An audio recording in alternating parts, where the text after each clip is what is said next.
I'm not buying the tea that Christian McCaffrey is 100% healthy.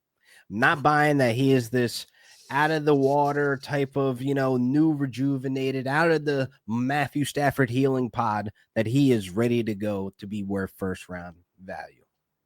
Now, Okada, are you taking the big gamble risk in the first round with Mr. Christian McCaffrey? I am smashing the big gamble risk in the first round. This guy is going to be stressed out every single Sunday. Are you kidding me? I have been saying it for a month or two now. I don't buy into the injury-prone narrative. Now, a couple pods ago, I teased the article over at FTN. Yes, you did. Breaking down the injury outlook for people that were injured last year. Yeah, great stuff. I kind of based most of it on interviews with Matthew Betts from the Fantasy Footballers. I also hit up Stefania Bell from ESPN on Christian McCaffrey specifically.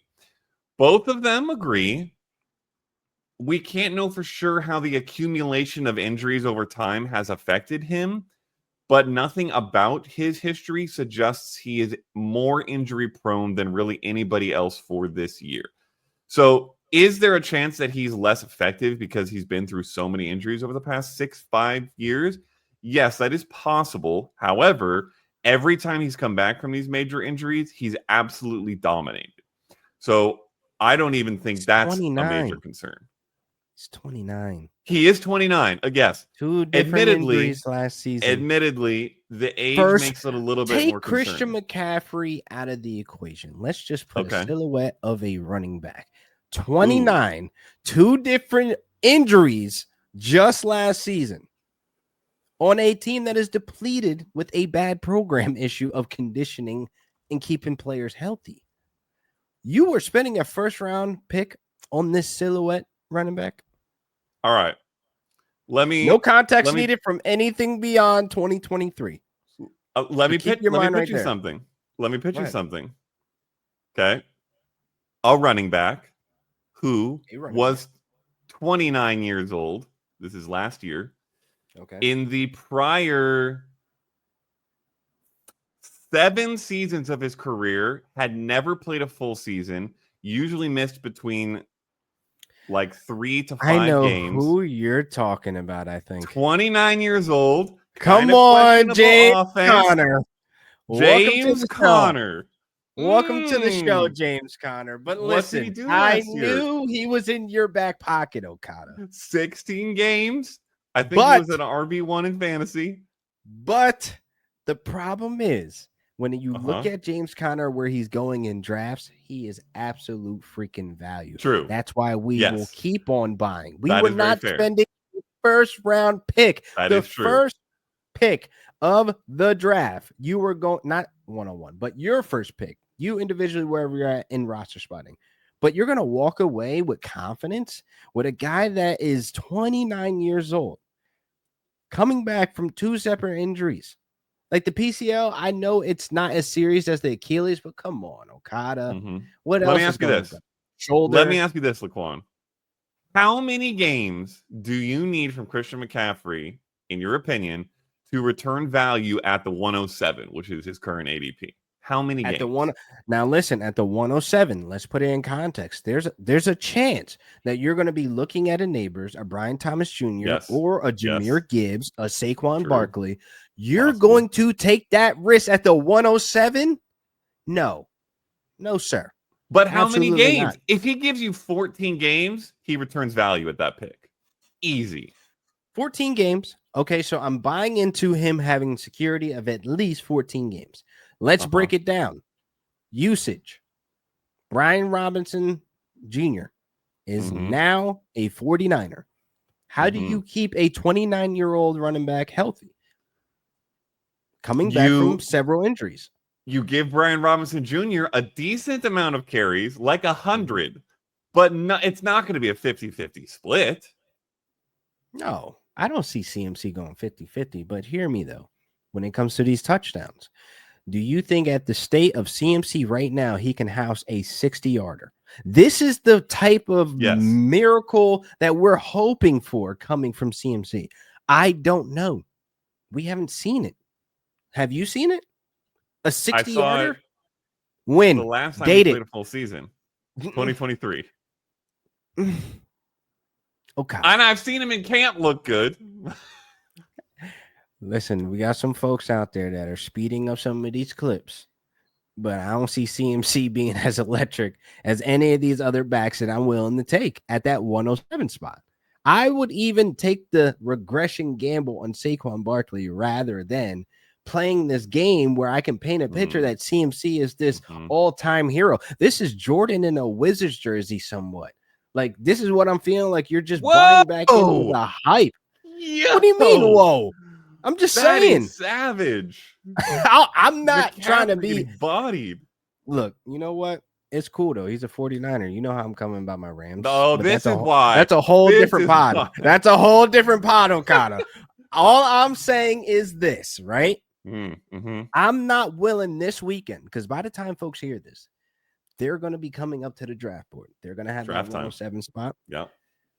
It could be the 109, because even at the 109, I'm kind of like, I like A.J. Brown.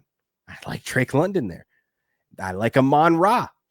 You start playing these games where I'd rather go that route to have that wide receiver security. And if he makes it back to me on that turn, so be it. But the first pick, Okada, it sounds scary at the 109. Why is it not scary at the 110 or the 111? All right, it don't matter. I'll pitch you one last thing, and then we'll move on to the tight end rankings that we're supposed to do this podcast. But this is, you know what's crazy? We're like 10 minutes in, and we're supposed to be talking about our tight ends. But the good thing is here, Okada, when we do get to the tight ends, there's not many that are worth really talking about. That is the good thing to do this and this news happening with the 49ers backfield. But okay, please finish. Let me pitch you this one thing. Yeah. When CMC is playing, he is going to be a locked and loaded RB1, probably a top 5 running back, maybe the best player in fantasy. Do we disagree on that? Any of that? Some of that. It's the top 5. You don't think you agree with top 5? No. Okay. No. Oh, you don't? No. No. Wow, no. you are so out on Christian McCaffrey. Even if healthy, you think he's busted. And what keeps him out of that top 5 is probably going to be Barkley, and it's probably going to be Ashton Genty. So how I look at it as Robinson's safe, Gibbs is safe, Derrick Henry is a value. He's probably going to be within that top 3, top 5 conversation. He's safer for sure. So it's you do realize Christian McCaffrey's going to have like 70 catches with all the injuries to the wide receivers. Right. Because saying. We haven't seen that. We've seen it in the Carolina Blues. I don't know. That's the problem. Because they had Deebo Samuel, who's gone. They had Brandon Ayuk, who's not healthy. Jawan Jennings is not playing. Is he really hurt? I think he wants a contract, but like he did probably not. Thing, like where you get hurt. He's bruh. He has a sore wallet. All right. Wait. Before we leave this, though, we have to set it at this then. We need I don't remember if we ever came up with stakes for our bets, but I remember we had one other bet. We need to set a bet for games played by Christian. Or should we go, since you even hate him when he's healthy, should we go finish? Running back finish. What's the line? I got to think on that. Because I got to think on it. That's CMC is a freak tier athlete of what we've known as this unicorn. Okay. I get it. Right. I made the mistake of thinking that maybe Saquon is a little on the decline. He clearly put that to bed for everybody and anybody. I don't want to do that same thing with CMC. I respect his game.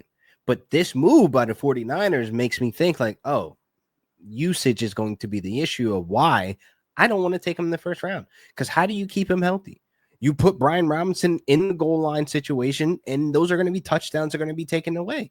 I don't want CMC going in between the tackles on the goal line. I don't want, him being, taken out of the red zone at all. But how is he going to stay healthy for at least 14 games? That's all we need, really. Come on, man. Let's man. You ranked him at RB8 before the Brian Robinson Jr. news. I have an RB3. that has to knock him down for you a little bit. Top 10 running back. 10.5 is the line. If he's top 10, I win the bet. If he's not top 10, you win the bet. Whatever, man. Because put it like this. At 8, I'm looking at it as like, this is where he should be.